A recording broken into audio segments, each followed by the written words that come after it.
Hidup sejahtera bersama asuransi jiwa. Karena Anda berkata ya pada asuransi. Pas lagunya selesai karena kita berkata ya bersama asuransi jiwa. Semangat pagi untuk seluruh rekan-rekan insan asuransi Indonesia.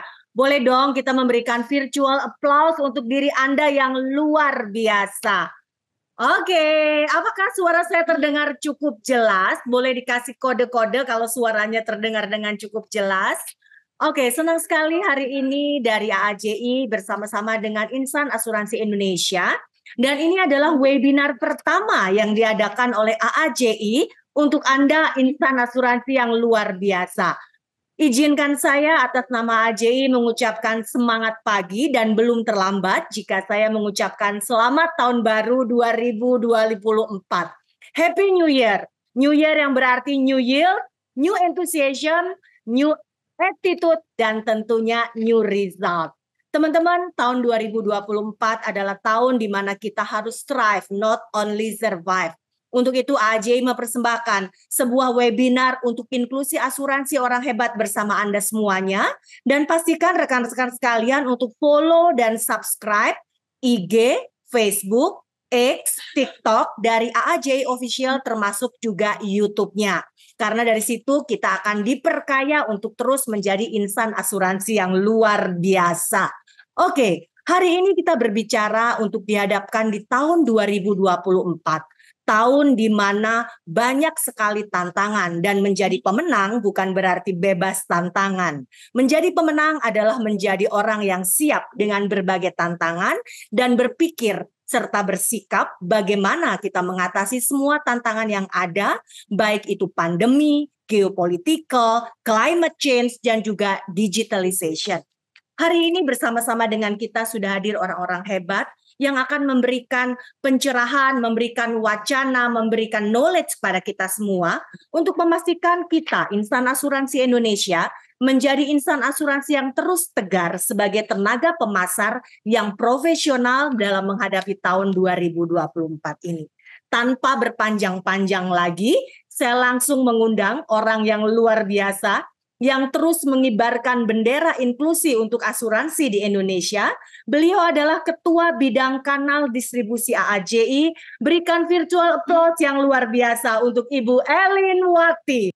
Selamat pagi, terima kasih Bu Nina, salam sejahtera untuk kita semua. Puji dan syukur kehadirat Tuhan Yang Maha Esa atas segala keberkahannya kepada kita semua, sehingga kita dapat menjalankan seluruh kegiatan dengan keadaan sehat ya. Selamat tahun baru juga untuk kita semua. Semoga doa dan harapan kita di tahun ini dapat terwujud dan memberikan hasil yang terbaik dalam mencapai tujuan yang kita inginkan.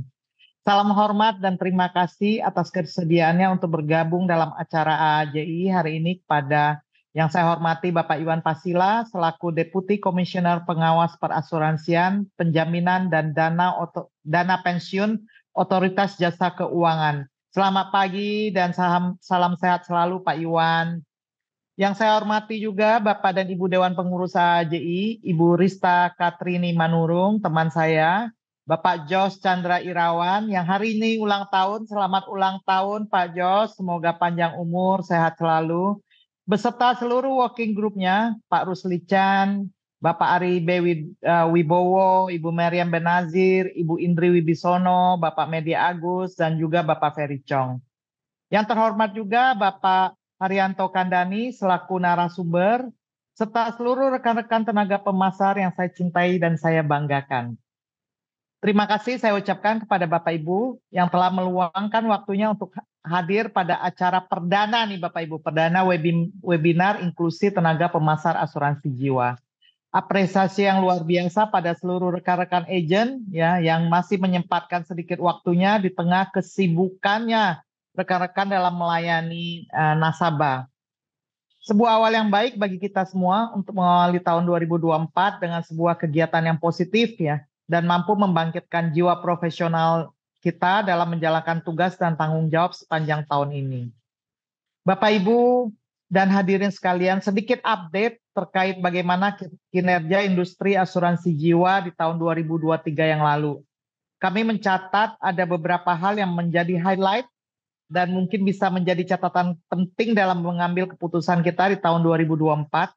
Kinerja positif yang sangat baik ini kiranya dapat kita dapatkan dari total tertanggung Bapak Ibu. Jadi secara total tertanggung konsisten terus meningkat sampai dengan data 30 September 2023, kita baru punya angka sampai September 2023, total peningkatannya mencapai 94.180.000 orang ya Bapak Ibu. Dan hal ini tentunya tidak terlepas dari kinerja rekan-rekan semua sebagai mitra perusahaan yang secara langsung bertemu dengan calon-calon nasabah. Ya, Anda boleh memberi tepuk tangan pada diri Anda sendiri karena kita berhasil meningkatkan secara konsisten jumlah orang Indonesia yang berhasil kita tanggung setiap tahunnya.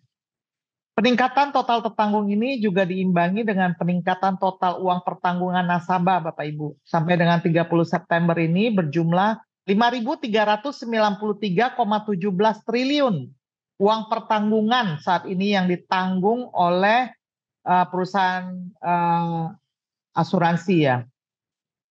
Meskipun peningkatan tertanggung dan uang pertanggungan ini belum dibarengan dengan peningkatan jumlah premi ya Bapak Ibu, kami memandang bahwa ini tetaplah positif. Jadi jumlah rakyat Indonesia yang ditanggung kita sudah besar, memang preminya belum meningkat.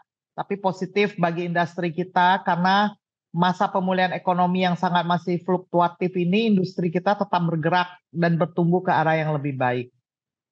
Amanah ini merupakan tugas dan tanggung jawab kita semua sebagai pelaku industri, termasuk juga rekan-rekan agent, agar kita bisa menjaga dan mengembalikan kepercayaan nasabah sesuai dengan porsi yang benar dan yang tercantum dalam polis yang kita sepakati.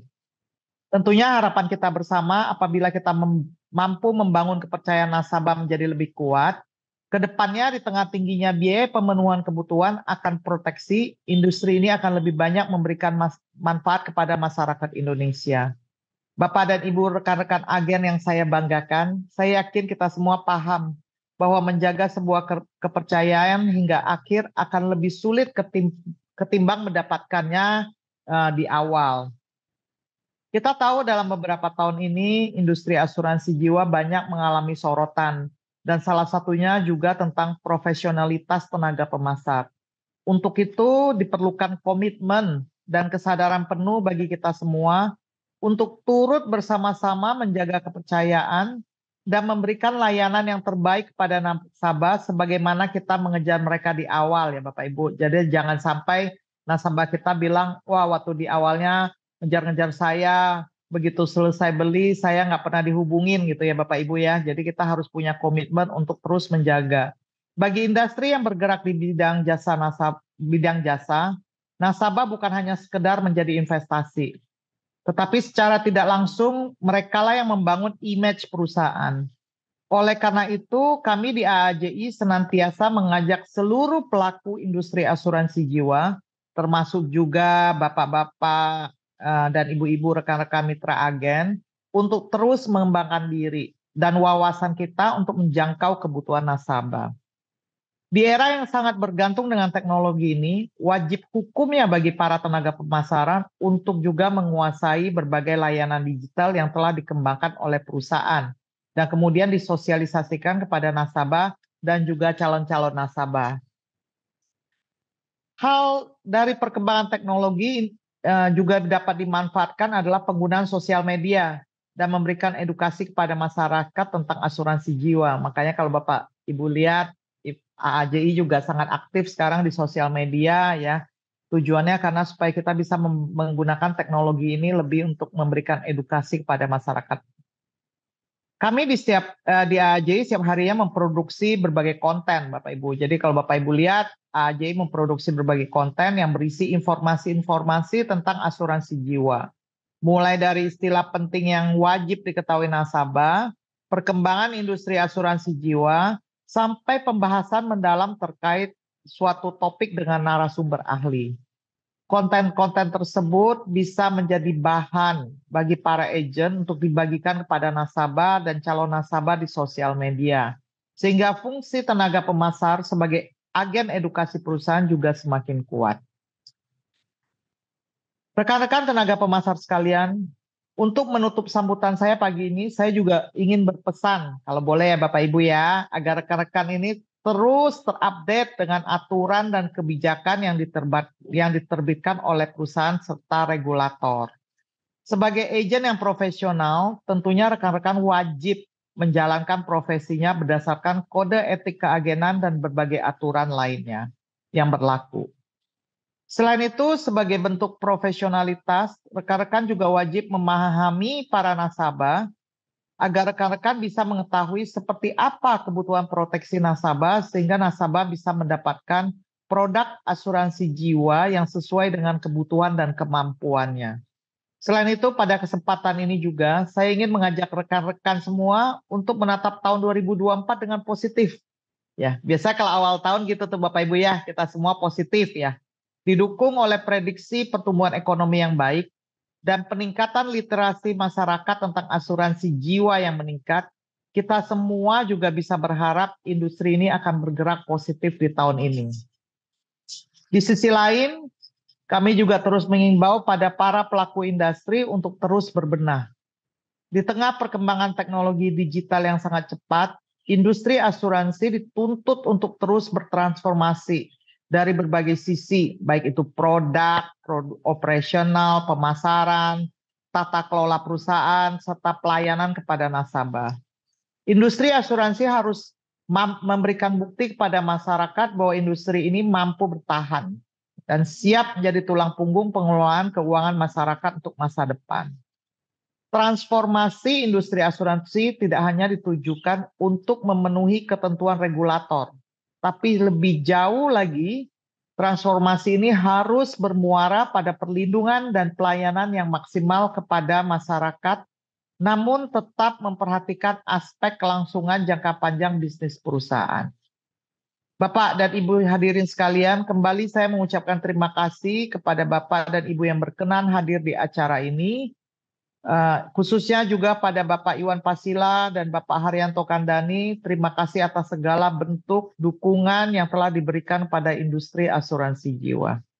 Dengan dukungan dan kolaborasi pemerintah, regulator dan stakeholder, serta komitmen seluruh perusahaan asuransi, kami yakin industri asuransi mampu terus bertumbuh dan melayani masyarakat Indonesia. Sejalan dengan tagline baru industri perasuransian, pahami dan miliki asuransi, kita wajib bersinergi untuk memberikan pemahaman kepada masyarakat tentang asuransi ini sehingga meningkatkan kepercayaan masyarakat untuk memiliki produk asuransi. Maju terus industri asuransi, salam asuransi. Terima kasih. Oh, keren sekali Bu Elin. Boleh dong Bapak Ibu sekalian, rekan-rekan insan asuransi memberikan sekali lagi virtual applause. Terima kasih yang luar biasa untuk speech yang sudah diberikan oleh Bu Elin. Bu Elin, ngomong-ngomong nih ya, Ibu berbicara tadi, saya bikin catatan panjang banget gitu ya. Karena ini benar-benar opening speech yang menurut saya ini daging ya, isinya tebal banget.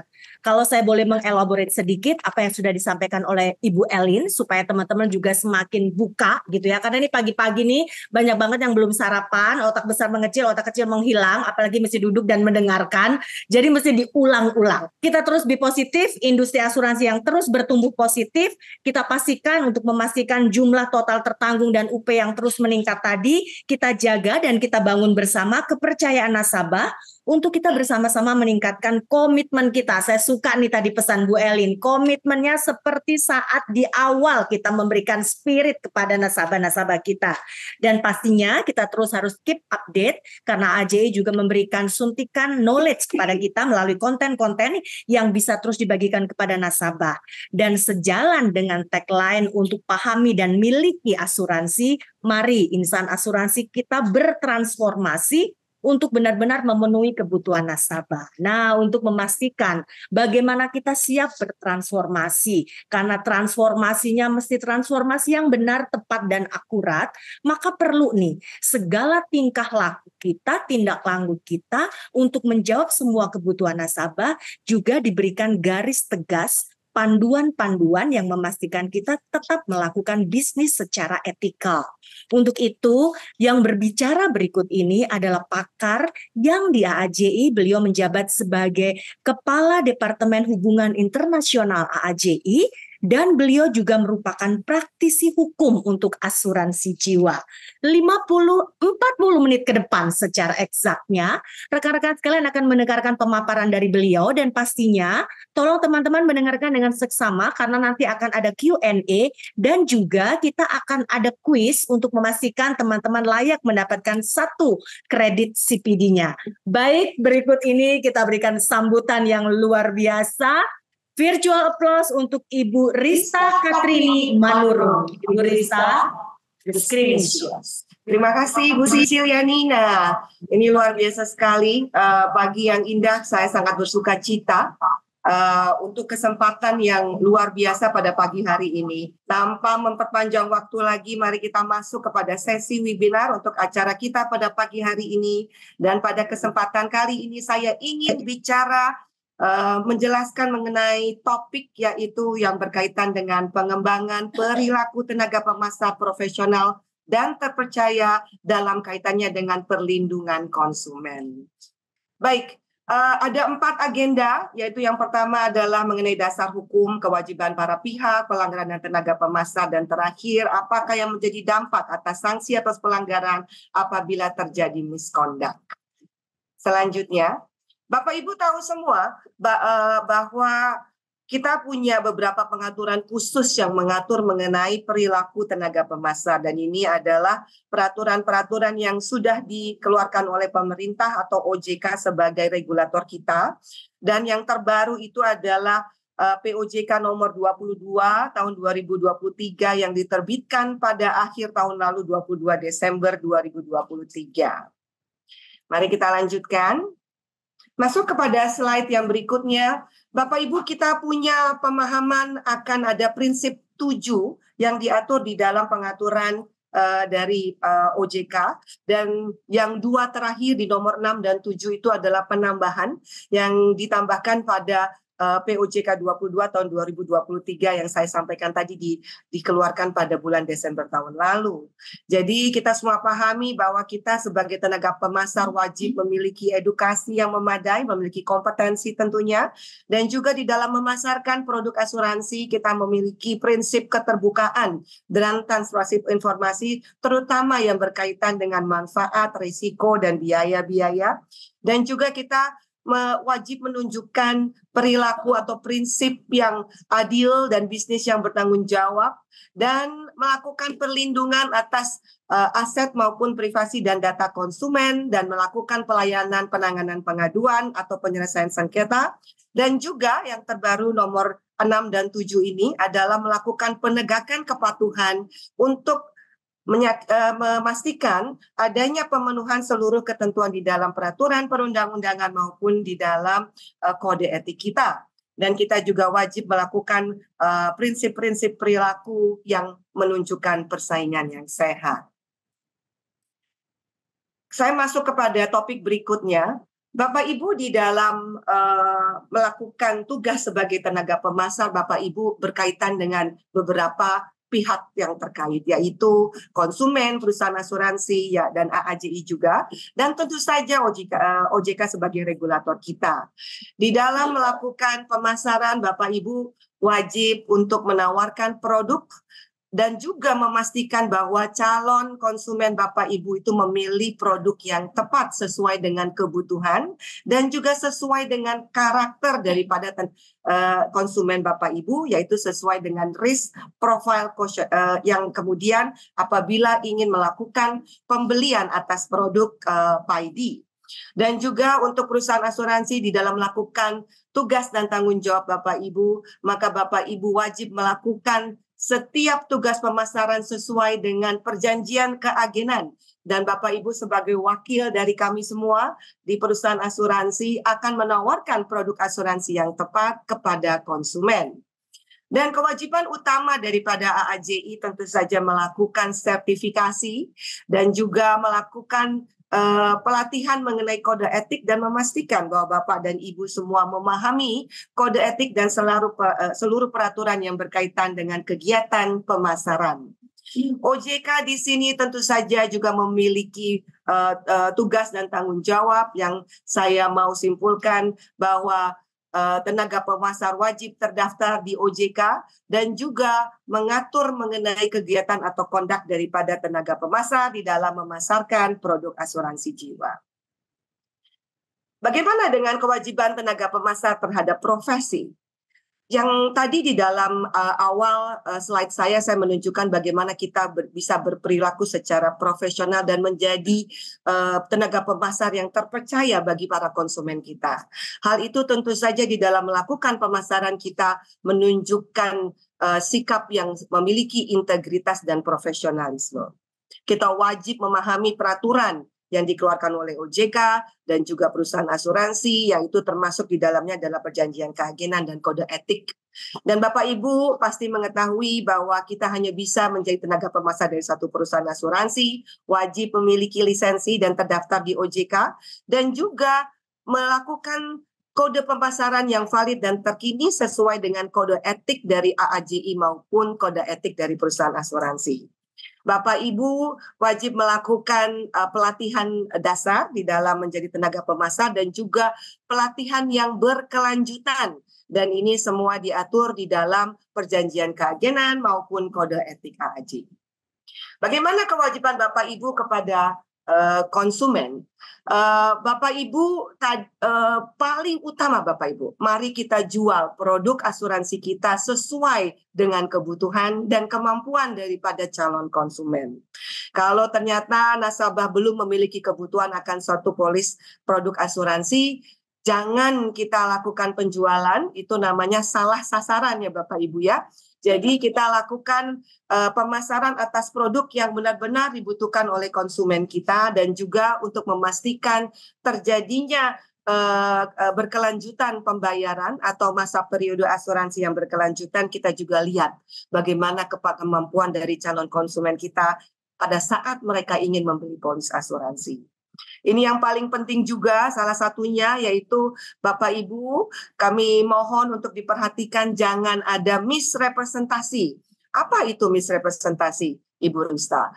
Yaitu di mana kita meminta agar tenaga pemasar kita di dalam memasarkan itu memberikan informasi mengenai produk asuransi secara jelas, secara akurat, secara jujur, secara mudah diakses dan tidak berpotensi menyesatkan. Nanti saya akan berikan contoh-contoh apa yang dimaksud dengan no misrepresentation.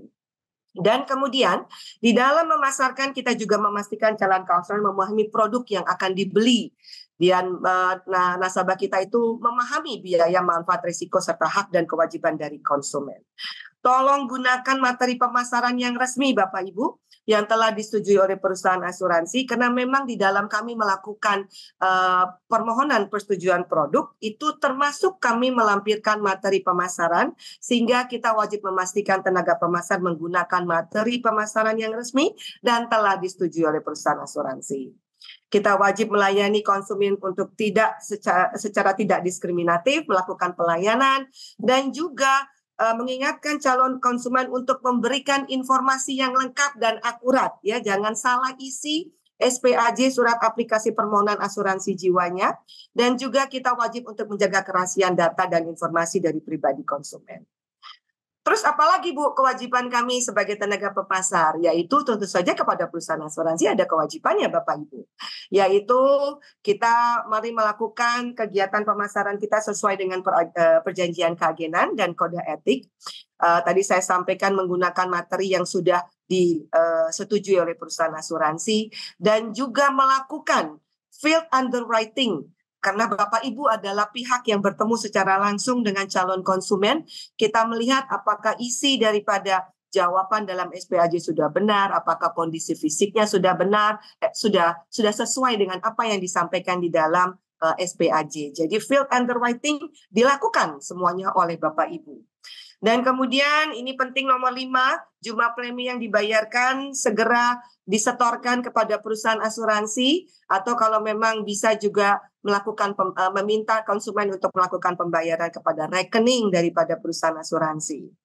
Dan kita wajib juga bekerja sama dengan perusahaan asuransi apabila ada yang melakukan pelanggaran, mungkin bisa membantu di dalam memberitahukan kepada perusahaan asuransi dan juga bekerja sama dalam investigasi. Kemudian Tentu saja Bapak Ibu menggunakan aset daripada perusahaan, termasuk di dalamnya adalah hak milik intelektual perusahaan asuransi. Oleh karenanya Bapak Ibu juga diminta untuk menggunakan laptop software dan logo perusahaan asuransi secara prudent. Dan kemudian menjaga keamanan dan kerahasiaan informasi perusahaan asuransi dan konsumen. Belum selesai Bapak Ibu kewajibannya, masih ada juga kewajiban tenaga pemasar kepada perusahaan dan konsumen. Ini adalah contoh-contoh perbuatan di mana kita menyatakan hal-hal yang berbentuk seperti misrepresentasi. Bapak Ibu, sering kami menemukan tenaga pemasar menyatakan bahwa polis ini merupakan hasilnya dijamin, padahal tidak.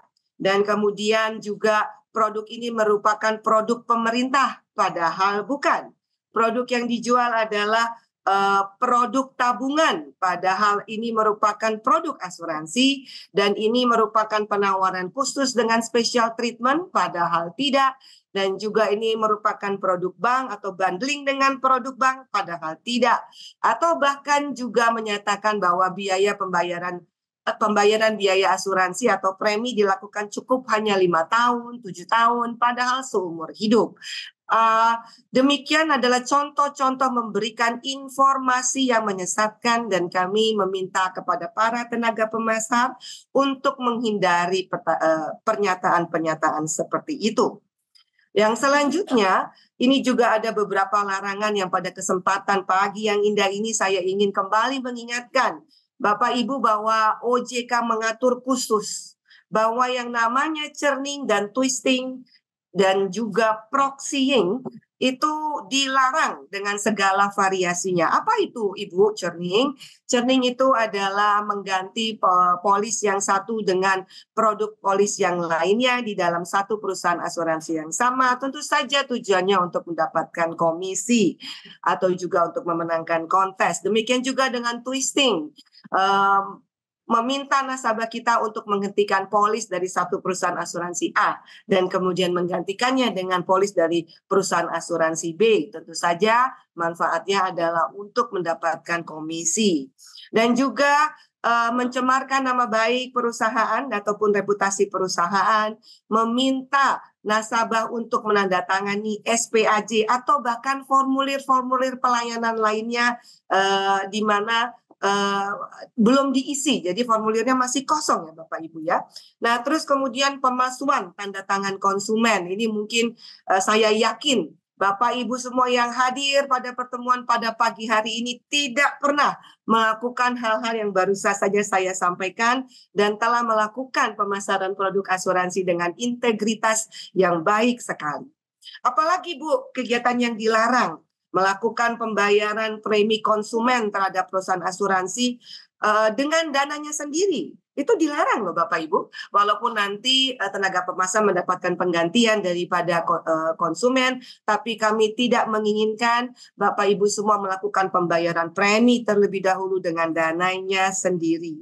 Memberikan potongan komisi atau juga rebate atau diskon itu juga perbuatan yang dilarang, mengubah dokumen tanpa persetujuan dari konsumen kita, dan juga memberikan informasi palsu kepada perusahaan asuransi atau membujuk konsumen untuk membuat klaim asuransi yang tidak sah.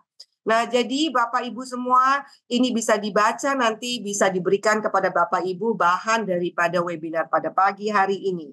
Hak dan kewajiban konsumen. Sekarang saya mau masuk kepada kewajiban konsumen Bapak Ibu, supaya Bapak Ibu mengerti bahwa konsumen itu berhak memilih produk dan layanan yang Bapak Ibu rekomendasikan. Sebagaimana saya sampaikan tadi, tolong direkomendasikan yang sesuai dengan kebutuhan dan kemampuan keuangan daripada konsumen kita. Dan juga berhak untuk mendapatkan pelayanan. Pastikan Bapak Ibu jangan cuma setelah menjual polis terus kemudian kita tinggalkan nasabah kita, tidak ya. Tetap kita melakukan pelayanan yang prima bagi konsumen kita dan juga berhak mendapatkan penjelasan dari tenaga pemasar dan perusahaan yang jelas, akurat dan benar, mendapatkan edukasi dan mendapatkan ganti rugi apabila produk layanan tidak sesuai dengan perjanjian. Sekarang ada aturan baru. ada kewajiban konsumen yang Bapak Ibu semua pahami.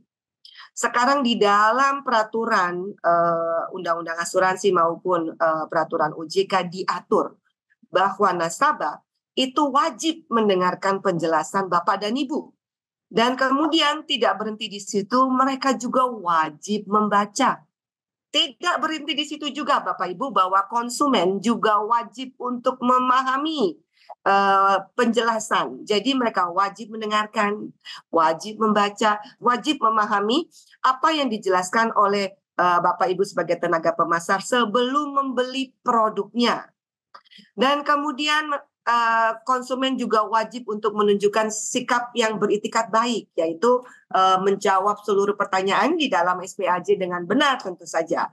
Jangan dibilang sudah pernah sakit, tapi jangan dibilang tidak pernah sakit, padahal ada rekod existing condition. Itu adalah sikap dari konsumen yang tidak beritikat baik dan juga memberikan pernyataan yang akurat, benar dan tidak menyesatkan, membayar produk keuangan atau asuransi di sini adalah biaya premi yang disepakati dengan perusahaan dan mengikuti upaya penyelesaian sengketa.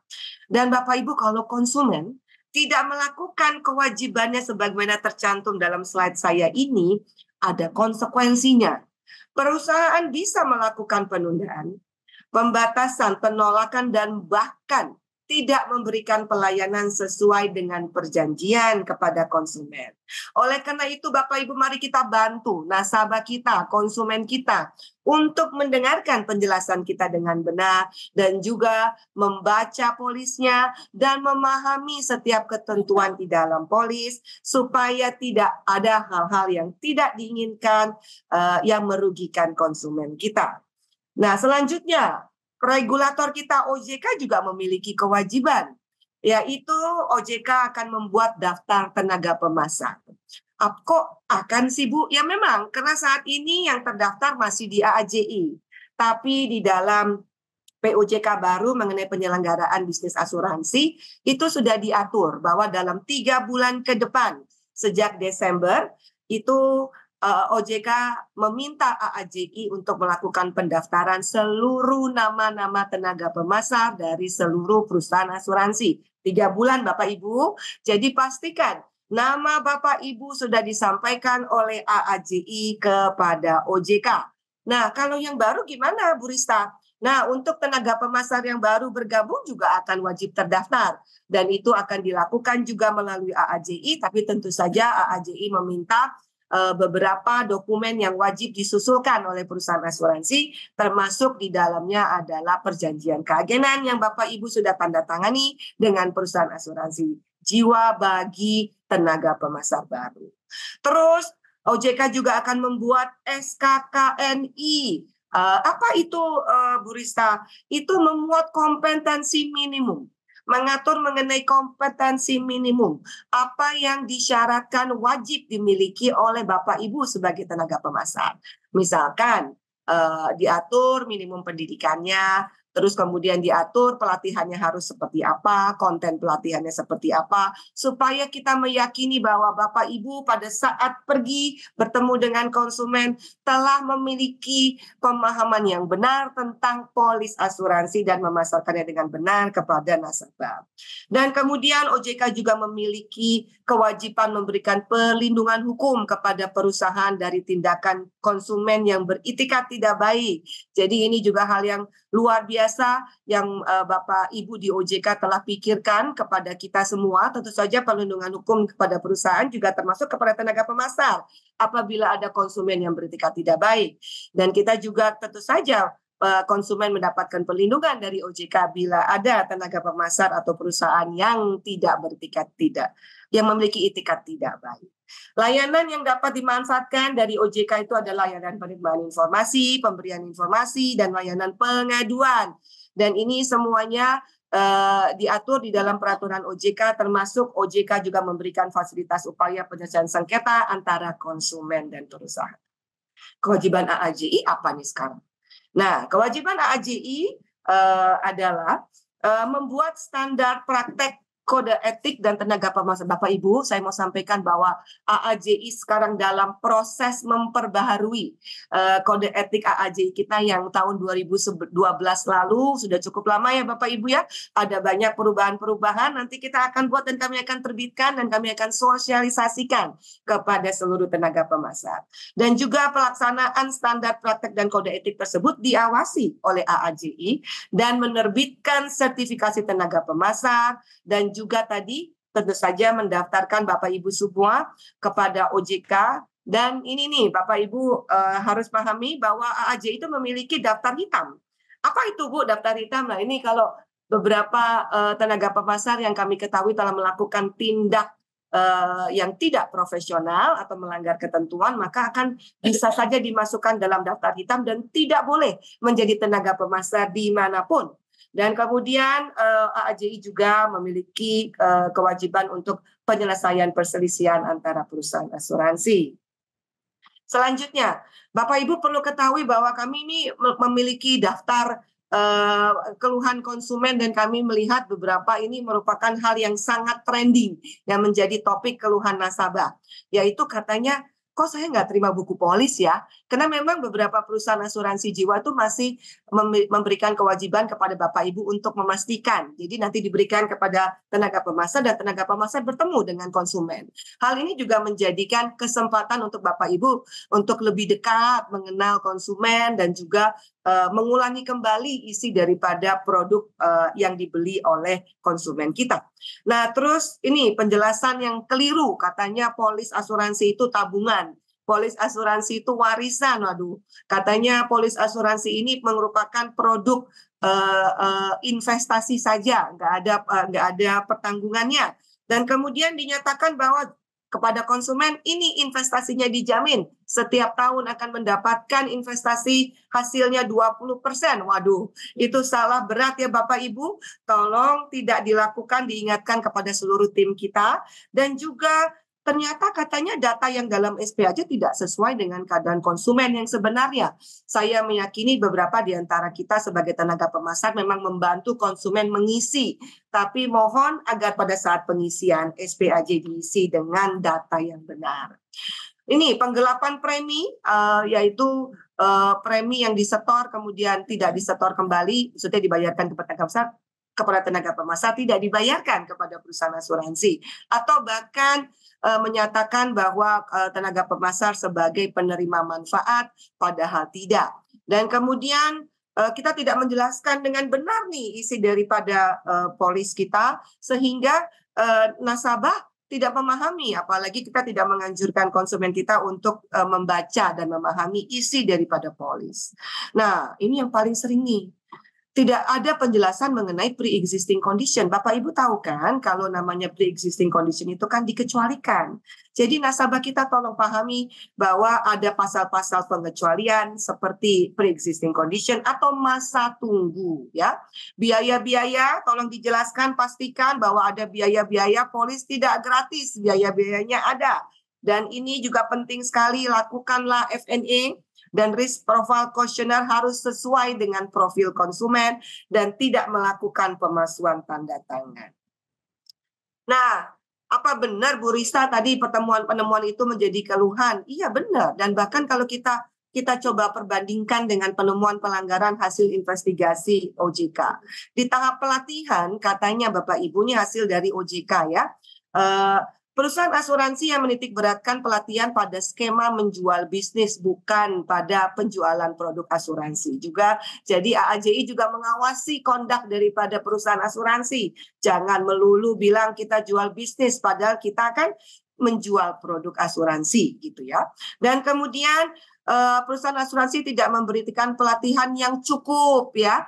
Hanya seadanya atau sekedarnya, padahal kan Bapak Ibu membutuhkan bekal, ilmu, pengetahuan untuk menjual produk polis asuransi dengan benar. Terus di tahap ujian, katanya ada juga tenaga pemasar kita itu yang melakukan joki. Nah, ini penemuan-penemuan yang kita selidiki dan kita dapatkan dari OJK dan kita akan perbaiki. Dan juga ada katanya yang meminta user dan password aplikasi. Nah, ini untuk menjadi jokinya tentunya. Dan di tahap pemasaran ini tidak melakukan FNA dan RPQ dan tidak menjelaskan rinci biaya-biaya. Ada dokumen pemasaran yang tidak resmi, Bapak Ibu menggunakan dokumen sendiri. Nah, terus kemudian tidak memiliki pemahaman akan PAID, padahal kan PAID ini yang perlu dijelaskan banyak ya Bapak Ibu ya, PAID ini termasuk produk yang sophisticated. Terus kemudian tenaga pemasar itu tidak memastikan bahwa isi daripada SPAJ itu yaitu formulir aplikasi itu berbeda dengan keadaan daripada konsumen kita. Dan juga kalau dalam hal bank assurance itu katanya tenaga pemasar beserta dengan staf bank itu melakukan penjelasan akan produk. Padahal kan staf bank nggak boleh ya melakukan penjelasan. Harus dilakukan penjelasannya oleh petugas asuransi dalam hal ini tenaga pemasar. Dan juga melakukan mis-selling. Nah, mis-selling itu sama dengan misrepresentasi tadi itu yang sudah saya jelaskan, dan juga latar belakang pendidikan, pekerjaan, dan penghasilan calon konsumen tidak sesuai dengan fakta. Jadi mari kita terima ya Bapak Ibu ya hasil investigasi dari OJK ini menjadi bahan pengingat. Nah, selanjutnya saya ingin menyampaikan juga bahwa kalau ternyata ada pelanggaran, itu bagaimana kita menemukannya? Bapak Ibu perlu ketahui bahwa tidak hanya OJK maupun AAJI ya, banyak sekali juga lembaga independen yang melakukan mystery shopping. Jadi tindakan-tindakan kita tuh dimonitor dengan predictive modeling. Jadi setiap tim itu melakukan kegiatan untuk mengawasi perilaku daripada tenaga pemasar. Ada welcome call analysis, ada claim analysis, dan juga kita punya tim kepatuhan yang melihat perilaku daripada tenaga pemasar. Jadi kalau ada pelaporan itu akan ada investigasi pastinya Bapak Ibu, ada komite market conduct dan yang akan memutuskan apakah ada pelanggaran atau tidak ada pelanggaran, dan tentunya akan ada tindakan disipliner termasuk di dalamnya tadi saya sampaikan bila melakukan pelanggaran berat bisa masuk ke dalam daftar hitam di AAJI. Dampak pelanggaran Bapak Ibu lihat di sini, yang paling penting adalah tenaga kita menghindari bahwa konsumen itu mendapatkan kerugian ya, kita nggak mau.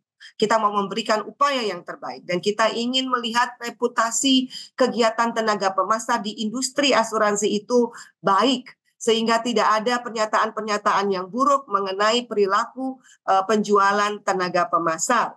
Dan juga tentu saja kalau kita melakukan kondak yang tidak baik, kita akan bisa kehilangan bisnis Bapak Ibu. Dan yang paling penting, kalau pelanggarannya bersifat berat, itu bisa saja mendapatkan sanksi dan sanksinya bisa penjara. Apakah betul? Nah, lihat aja nih slide berikutnya. Itu ada tanggung jawab pidana Bapak Ibu. Kalau ternyata ada tindakan yang bersifat pelanggaran pidana, itu bisa diatur di dalam KUH pidana maupun juga di dalam undang-undang asuransi. Itu sanksinya itu bisa penjara 5 tahun, ada dendanya juga 5 miliar. Jadi Bapak Ibu tolong perhatikan bahwa tugas dan tanggung jawab kita sebagai tenaga pemasar dilakukan dengan benar supaya kita bisa menunjukkan sikap yang profesionalisme dan berintegritas. Tanggung jawab perdata tentu saja dilakukan sesuai dengan perjanjian keagenan dan kode etik. Selanjutnya ada juga tanggung jawab administratif. Apa itu Bapak Ibu Rista? Itu peringatan tertulis, ada warning letter. Ada juga terminasi perjanjian keagenan kalau memang kita tidak bisa lagi memberikan pemahaman yang baik kepada tenaga pemasar untuk memiliki perilaku yang berintegritas. Dan nantinya bisa masuk ke dalam daftar tenaga agen bermasalah. Dan tanggung jawab yang terakhir ini adalah mengenai blacklist. Blacklist ini adalah daftar hitam di mana bagi tenaga pemasar asuransi yang telah melakukan tindakan pelanggaran hukum, maka namanya akan bisa masuk ke dalam daftar blacklist. Bapak Ibu harap ketahui, blacklist itu ada 2 bagian. Yaitu yang dicantumkan dalam blacklist selama 5 tahun atau yang kedua dicantumkan dalam blacklist seumur hidup sehingga tidak bisa lagi menjadi tenaga pemasar ya. Nah, selanjutnya Ini tadi saya sudah sampaikan ini yang 5 tahun ya, dan juga yang bila terbukti melakukan pelanggaran berat bisa saja mendapatkan sanksi untuk masuk dalam blacklist seumur hidup. Saya mau menutup penjelasan saya pada pagi hari ini dengan suatu quote ya, bahwa penjualan yang berkualitas itu pastinya memberikan kenyamanan dan juga membuat konsumen kita menjadi berbahagia dengan pelayanan yang diberikan oleh tenaga pemasar, yaitu Bapak Ibu semua. Dan kalau konsumen kita itu happy, dia puas dengan pelayanan Bapak Ibu, pastinya mereka akan terus-menerus menjadi corong untuk memasarkan produk asuransi dan akan lebih banyak lagi melakukan inklusi untuk produk asuransi. Terima kasih atas kesediaan Bapak Ibu untuk mendengarkan penjelasan pada pagi hari ini dan semoga bermanfaat. Yeay. Bapak Ibu keren banget ya Bu Rista. Beliau ini benar-benar pakai kecepatan satset ya, nggak pakai rem gitu ya. Ada 29 slide beliau hajar dengan cepat. Pengen banget kita ada Q&A, tapi karena waktu mohon maaf kita sambung saja. Tapi beliau masih standby at any time. Kalau ada pertanyaan bisa dilayangkan kepada AAJI. Sedikit merangkum apa yang disampaikan oleh Ibu Rista, pemaparannya cukup gamblang. Tenaga pemasar pastikan ada 7 prinsip perlindungan konsumen yang harus diwaspadai dari edukasi, transparansi, tanggung jawab, pemeliharaan data konsumen, penanganan pengaduan, kepatuhan, hingga juga persaingan yang sehat. Beliau juga mengingatkan kembali ya, bahan pengingat quote-unquote buat kita semua tentang hak dan kewajiban konsumen, tentang tren keluhan konsumen, dan satu lagi, penemuan pelanggaran yang sudah diinvestigasi oleh OJK. Bapak Ibu sekalian, ini perlu kita ingatkan sekali lagi karena dampak pelanggaran itu bisa berujung hingga blacklist bahkan sanksi pidana. Nggak main-main ya, 5 tahun Bapak Ibu sekalian. Oke, Ibu Rista mengingatkan kita lagi dan lagi untuk sebagai tenaga pemasar untuk selalu memiliki sikap profesional yang berintegritas. Karena kita tahu tadi ada 4 kewajiban tenaga pemasar terhadap konsumen, terhadap perusahaan, terhadap AAJI, dan terhadap OJK. Dan pada kesempatan kali ini, karena kita sebagai tenaga pemasar juga memiliki kewajiban tanggung jawab terhadap OJK, maka kami juga mengundang pakar, karena beliau adalah juga praktisi asuransi yang sangat handal, dan kali ini beliau dipercaya oleh OJK untuk menjabat sebagai Deputi Komisioner Pengawas Perasuransian, Penjaminan, dan Dana Pensiun. Beliau akan memaparkan kepada kita semua apa sih sebenarnya ekspektasi dari regulator terhadap inklusi tenaga pemasar di AAJI dan juga di industri asuransi. Langsung saja Bapak Ibu sekalian, dari Makassar kita sambut orang yang luar biasa ini, Bapak Iwan Pasila. Pak Iwan, are we ready? Sudah siap ini Pak Iwan, luar biasa lagi baru mendarat, langsung kita ajar. Bapak Ibu sekalian beri tepuk tangan virtual untuk Bapak Iwan Pasila. Pak Iwan, the screen is yours. Selamat pagi teman-teman, Assalamualaikum warahmatullahi wabarakatuh. Salam sejahtera bagi kita semua, Om Swastiastu, Namo Buddhaya, salam kebajikan.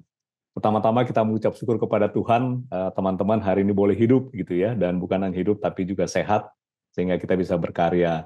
Terima kasih untuk teman-teman panitia webinar dari AAJI yang begitu agile gitu ya, mengatur segala sesuatunya. Saya minta maaf teman-teman, tadi saya yang minta sebenarnya supaya bisa pagi-pagi, tapi ternyata memang trip ke Makassar ini ada sedikit delay sehingga tidak bisa pas gitu ya. Sehingga terima kasih banyak Bu Rista sudah handle duluan. Nah teman-teman, karena tadi Bu Rista sudah jelaskan cukup banyak, saya rasa Bu Rista sudah mencakup semuanya gitu ya. Tapi mungkin saya ingin share apa yang sebenarnya kami pikirkan dari sisi regulator di OJK. Di slide berikutnya. Nah teman-teman, saya mulai dari sini. Kenapa? Karena saya ingin supaya teman-teman agen memahami bahwa kita sekarang itu memang melihat industri kita itu sebagai satu ekosistem gitu ya. Nah, di dalam ekosistem ini tentu ada perusahaan asuransi, gitu ya. Kalau dalam konteks kita ini ada perusahaan asuransi jiwa, ada tempat-tempat di mana kita menginvestasikan premi kita, gitu ya, di pasar modal, di aset-aset yang lain. Kemudian ada teman-teman agen yang memasarkan produk asuransi ini. Kemudian ada produk-produk yang disiapkan oleh perusahaan asuransi dan juga ada nasabah. teman-teman kalau kita lihat di dalam ekosistem ini, masing-masing itu punya challenge sendiri-sendiri gitu ya. Dan kita harus bisa memahami bahwa memang challenge ini tentu akan berkaitan dengan bagaimana ekspektasi kepada teman-teman agen gitu ya. Jadi kalau kita lihat di sini memang saya ingin cepat saja di slide ini bahwa sekarang ini sebenarnya perusahaan asuransi itu teman-teman itu menghadapi tantangan yang luar biasa ke depan ini. Belum pernah terpikir sebelumnya dan mungkin belum pernah terjadi sebelumnya gitu ya. Semua keadaan ini tumpah dalam satu momen gitu ya. Jadi ada perang di mana-mana gitu ya. Bahkan kita tadinya berpikir Rusia, Ukraina itu sudah selesai, sekarang ada perang di Israel dan Gaza di Gaza gitu ya. Kemudian dari situ ternyata melebar ke Laut Merah gitu ya. Dan sekarang ini memang dampaknya luar biasa kepada perekonomian. Nah, teman-teman, belum lagi memang sekarang climate change ini juga mempengaruhi, karena dengan climate change ini perusahaan asuransi itu memang harus mulai merubah strategi bagaimana caranya mengoptimalkan kondisi ini. Ini salah satunya yang menurut saya sudah sangat diantisipasi dengan baik oleh teman-teman di asuransi adalah bagaimana teman-teman itu kemudian mencoba lari ke digital gitu ya, mendigitalkan proses-proses dan juga mendigitalkan dokumen-dokumen yang teman-teman sampaikan kepada nasabah. Sekarang ini seingat saya, setahu saya polis-polis itu kita sudah bolehkan dalam bentuk digital. Sebelumnya summary polis itu masih harus dikirimkan kepada nasabah secara mail. Sekarang ini teman-teman sudah bisa memanfaatkan teknologi gitu ya untuk bisa memanfaatkan ini. Nah, ini semua memang dampaknya adalah supaya kita bisa melayani nasabah kita dengan baik, tapi sekaligus juga teman-teman memberikan efisiensi bagi perusahaan karena memang tantangannya semakin besar. Pandemi yang baru kita alami teman-teman ini mengajarkan kepada kita kalau dulu di dalam aktuaria itu kita melihat bahwa peluang ini kayak peluang 1 dari 200 tahun gitu ya skenarionya. Sekarang tidak lagi teman-teman karena pandemi ini bisa muncul kapan saja dan bisa merubah peta pasar kita. Jadi ini tantangan-tantangan yang dihadapi oleh perusahaan asuransi sebagai bagian dari ekosistem di mana kita berada. Slide berikutnya. Nah, ini adalah data teman-teman berdasarkan data yang dihimpun oleh OJK. Jadi kalau kita lihat memang densitas kita gitu ya, kita itu sangat rendah. Mungkin kita hanya lebih baik sedikit daripada Vietnam gitu ya teman-teman lihat di sini. Kita di 2,27%, sementara negara-negara yang seperti Malaysia, bahkan Thailand itu jauh di atas kita. Mungkin kita tidak usah mention Singapura ya. Tapi memang inilah kondisi teman-teman. Dan kalau kita lihat kondisi ini memang ada pengaruh dari kondisi pasar kita gitu ya. Sebelah kanan itu, yang atas itu tabel itu menunjukkan ini tentang literasi dan di bawah itu tentang inklusi. Jadi kalau kita lihat memang di pasar asuransi dan pasar keuangan yang lain kecuali perbankan gitu ya, memang tingkat literasi itu lebih tinggi daripada tingkat inklusi. Nah, memang ini artinya apa? Masyarakat sepertinya paham dengan apa yang harus dibeli, apa itu asuransi gitu ya. Tapi memang untuk membeli itu ada beberapa concern. Bisa jadi memang karena kemampuan keuangan ya. Tetapi juga bisa jadi karena mereka melihat banyak permasalahan yang dihadapi sekarang yang tadi diuraikan dengan sangat jelas oleh Bu Rista gitu ya. Bisa juga teman-teman, karena kita memang sekarang ini menyasar nasabah-nasabah yang itu saja. Sehingga densitas kita itu nggak naik-naik. Jadi ini memang kombinasi dari banyak pihak. Apakah satu lebih besar daripada yang lain, kita memang belum punya alat ukur. Tetapi yang jelas bahwa perilaku yang ada kita sekarang ini itu memang mengkontribusi kepada densitas yang rendah ini. Jadi ini yang menurut saya teman-teman kita perlu paham. Mungkin ini sedikit di luar skop teman-teman agen gitu. Tapi saya pengen teman-teman paham mengenai kondisi ini supaya tahu kenapa kemudian kita mendrive ke arah yang seperti sekarang ini. Slide berikutnya. Teman-teman di roadmap perasuransian, ini yang sudah kita luncurkan tahun 2023 kemarin ya. Ini adalah 4 pilar yang kita usung. Dan temanya itu teman-teman adalah industrial reform. Jadi kita mau restore kepercayaan publik kepada sektor asuransi di Indonesia. Kenapa kita mesti restore? Karena memang begitu banyak case-case yang bisa jadi memang disebabkan karena ketidaktahuan nasabah, bisa jadi nasabah pura-pura tidak tahu gitu ya, bisa jadi juga memang karena kita menjelaskannya tidak baik, bisa jadi karena perusahaan asuransi ini juga memang tidak melakukan bagiannya dengan baik. Jadi ini semua yang ada di ekosistem ini teman-teman memang punya peran masing-masing untuk memastikan bahwa kita bisa melakukan industrial reform ini. Itu sebabnya di dalam roadmap ini teman-teman kita punya pilar memperkuat kapital permodalan di perusahaan asuransi, kemudian kita melakukan meningkatkan governance dan risk management, kita melihat ekosistem asuransi itu secara keseluruhan, dan kita ingin menerapkan best practices di industri kita. Nah, di mana peran teman-teman agen itu adalah memang di bagian governance dan risk management ini, itu di bagian people yang saya lingkarin merah teman-teman, bahwa memang teman-teman agen punya peran yang sangat penting. Karena teman-teman itu merupakan satu dari ekosistem yang ada ini. Kalau satu bagian ini tidak melakukan fungsinya dengan baik, maka seluruh ekosistem ini pasti akan terpengaruh.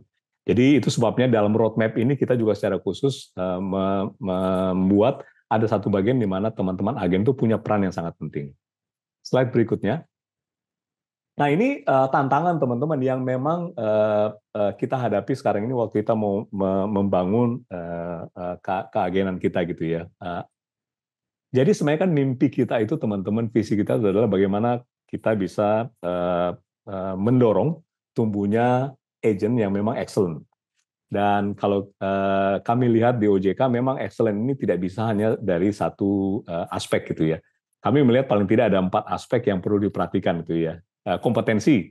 Tadi Bu Risa sudah menjelaskan bagaimana pentingnya kompetensi ini. Nah, teman-teman, kenapa ini menjadi penting? Karena hal-hal yang terjadi tadi, bagaimana kita menjelaskan kepada nasabah produk yang unit link PAID itu kita bilang produk garansi, produk PAID kita bilang itu adalah sejenis deposito gitu ya. Itu bisa jadi satu karena memang kompetensinya tidak kita bangun. Jadi hal seperti ini yang memang perlu kemudian kita dorong supaya kompetensi ini bisa tumbuh. Lisensi teman-teman, ini juga memang menjadi penting karena lisensi ini merupakan satu proses gitu ya. Bukan hanya kita punya lisensinya, seperti kita kalau mau setir mengemudikan mobil punya SIM A gitu ya. Tapi bagaimana kita kemudian juga membangun bahwa lisensi ini memang ada hak dan kewajibannya gitu ya. Jadi kalau kita kemudian melakukan sesuatu yang tidak sesuai dengan yang standar yang diatur, maka tentu ada dampak terhadap lisensi ini. Nah, ini yang memang kita lihat sekarang ini pengaturannya sepertinya perlu sedikit touch up gitu ya, untuk memastikan bahwa proses lisensi ini itu kemudian bisa benar-benar menegakkan prinsip-prinsip dasar yang kita dukung. Nah, teman-teman, di dalam proses pemasaran ini, hal lain yang memang kita melihat tantangan cukup besar itu adalah bagaimana kita membangun ethics. Nah, ethics ini memang berkaitan dengan bagaimana teman-teman agen ini melihat gitu ya pada saat memasarkan produk asuransi. Yang disampaikan Bu Rista tadi sebenarnya itu adalah hal praktis ya. Apakah teman-teman ketika memasarkan produk asuransi itu tahu bahwa nasabah ini memang kira-kira butuhnya produk ini, kemudian kemampuannya seperti apa? Nah, proses menggali ini teman-teman, ini memang sekali lagi ada kaitannya juga dengan kompetensi gitu ya. Menggali kebutuhan nasabah gitu supaya kita bisa paham nasabah itu sebenarnya butuhnya apa sih. Nah, di beberapa perusahaan yang pernah saya tahu teman-teman, bahkan kita pernah menjual produk PAID itu kepada nasabah-nasabah yang kecil-kecil gitu loh. UMKM yang memang tidak mampu beli PAID itu. Tapi demi mendapatkan premi dan komisi fee based income, itu kita memasarkan seperti itu. Nah, ini kan sebenarnya hal-hal yang bisa terjadi karena memang mungkin kompetensinya kurang, tapi juga mungkin etiknya itu tidak kita tegakkan dengan baik. Nah, teman-teman, ini kami melihat bahwa ini memang tantangan yang sangat besar yang memang kita perlu sama-sama pecahkan. Di sisi lain, teman-teman, regulasi yang ada itu memang lebih banyak mengatur kepada perusahaan asuransi, bagaimana mereka melakukan produk gitu ya. Tapi memang belum sampai kemudian menyentuh bagaimana caranya kita mendorong supaya proper behavior ini tumbuh. Nah, memang teman-teman ini yang mengemuka sekarang ini, sehingga memang kalau teman-teman lihat timbul keluarnya POJK 22, kemudian ada POJK 23 gitu ya, yang termasuk mengatur keagenan ini sebagai distributor, itu memang muncul dari hal-hal yang memang sudah kita alami yang unfortunately memang membuat kita tertarik sedikit gitu ya produksi kita gitu loh. Nah, ini yang mungkin perlu dipahami oleh teman-teman kenapa kemudian peraturan-peraturan ini keluar. yang disampaikan Bu Rista tadi itu memang sangat penting teman-teman untuk dipahami bahwa sekarang dari OJK itu sangat concern mengenai market conduct, sehingga memang peraturannya sangat banyak untuk mengatur bahwa memastikan teman-teman itu ketika memasarkan produk itu honor kontraknya gitu ya, honor conduct-nya, supaya memang kita berharap bahwa dengan demikian maka pelan-pelan kita kemudian bisa regain confidence, kita regain confidence dari pasar untuk menumbuhkan industri kita ke depan. Nah ini teman-teman, regulasi ini dimaksudkan untuk menstimulate tumbuhnya kompetensi, pengaturan lisensi dengan baik, dan tumbuhnya ethics. Nah satu lagi teman-teman yang kita juga akan dorong, dan ini kita berharap dengan POJK 23 ini kita bisa membantu, itu adalah kita ingin meregulate perusahaan asuransi yang karena kebutuhan produksi, kemudian juga didorong oleh teman-teman agen yang ingin mendapatkan income yang lebih besar, itu melakukan poaching. Nah, poaching ini teman-teman memang perlu kita sikapi dengan baik, gitu ya. Supaya jangan sampai kemudian perusahaan yang merasa memiliki kemampuan keuangan yang lebih, gitu ya, itu dengan gampang kemudian membajak agen. Kemudian ketika agen ini dibajak, kemudian yang dilakukan itu kemudian adalah agen ini membawa juga nasabahnya gitu ya. Nah ini saya bilang tadi teman-teman di depan kenapa densitas kita itu memang sangat rendah, penetrasi kita sangat rendah. Salah satunya karena ini. Jadi teman-teman agen begitu berhasil kemudian di-poaching oleh perusahaan asuransi, kemudian di sana berkarya lagi, preminya meningkat, premi baru meningkat, tetapi nasabahnya itu saja. Nah ini yang menyebabkan industri kita memang teman-teman satu lagi memang penetrasinya sangat rendah. Jadi ini yang kami lihat teman-teman di OJK, tantangan yang perlu kita lihat supaya kita bisa membangun ekosistem yang sehat di industri asuransi ini. Slide berikutnya, ini slide terakhir saya teman-teman dari summary yang saya sampaikan tadi. Jadi dari sisi kompetensi teman-teman kita memang akan mendorong untuk teman-teman agen itu bisa memiliki pengetahuan yang baik dan memadai mengenai produk yang ditawarkan itu ya. Jadi ini tentu pelatihan-pelatihan dari perusahaan asuransi menjadi sesuatu yang wajib. Dan kita juga mendorong supaya teman-teman itu bisa mengembangkan soft skill-nya. Nah ini SKKNI yang sedang kita bangun dan mudah-mudahan bisa segera kita launch gitu ya. Ini menjadi dasar buat kita, kerangka buat kita untuk menumbuhkan soft skill bagi teman-teman agen. Bagaimana caranya menggali kebutuhan nasabah, bagaimana caranya menawarkan produk-produk asuransi sesuai kebutuhan nasabah, supaya mereka benar-benar bisa memperoleh manfaat. Jadi bayangkan teman-teman kalau kita hanya mau jual produk demi dapat komisi gitu ya. Ini bisa jadi nasabahnya memang butuh, bisa juga nasabahnya tidak butuh. Yang celakanya kalau dia tidak butuh dan kemudian dia komplain di belakang teman-teman. Dan itulah yang terjadi ketika pasar kita kemudian mengalami confidence yang sangat rendah gitu ya. Jadi kompetensi ini teman-teman kita akan dorong dari POJK ini supaya dari regulator supaya teman-teman juga bisa memiliki pengetahuan yang baik melalui training berkala oleh perusahaan mengenai pengenalan produk, cara-cara memahami fitur-fitur produknya, kemudian juga dari soft skill bagaimana teman-teman menggali kebutuhan nasabah. Tadi contoh-contohnya yang disampaikan Bu Rista sudah sangat jelas gitu ya. Bagaimana produk-produk itu sebenarnya bisa ditweak teman-teman sehingga memang nasabah kemudian tidak mendapatkan informasi yang benar. Licensing teman-teman kita terus mendorong bahwa memang teman-teman keagenan itu punya sertifikat keagenan dan ini sekarang ini kita melihat sudah ada prosesnya yang terjadi dengan LSP dari AAJ ini dan kita berharap ini akan bisa kita dorong terus teman-teman supaya teman-teman bisa mendapatkan sertifikat dengan baik. Tentu cara-caranya tidak seperti yang disampaikan Bu Rista tadi gitu ya, contoh-contohnya gitu ya. Nah, perjanjian keagenan ini teman-teman juga menjadi penting dan kami mendorong teman-teman agen untuk benar-benar memahami. Jadi jangan sampai juga teman-teman tidak memahami perjanjian keagenan dan perusahaan asuransi gitu ya. Pahami hak dan kewajibannya supaya teman-teman bisa mengeksekusi pekerjaan teman-teman dengan baik. Nah, memang di dalam POJK ini kalau tidak salah kita juga akan melihat bahwa teman-teman itu tidak sedang terikat perjanjian dengan perusahaan asuransi sejenis gitu ya. Jadi ini kriteria-kriteria di mana peraturan itu mendorong supaya licensing ini bisa kita terapkan dengan baik.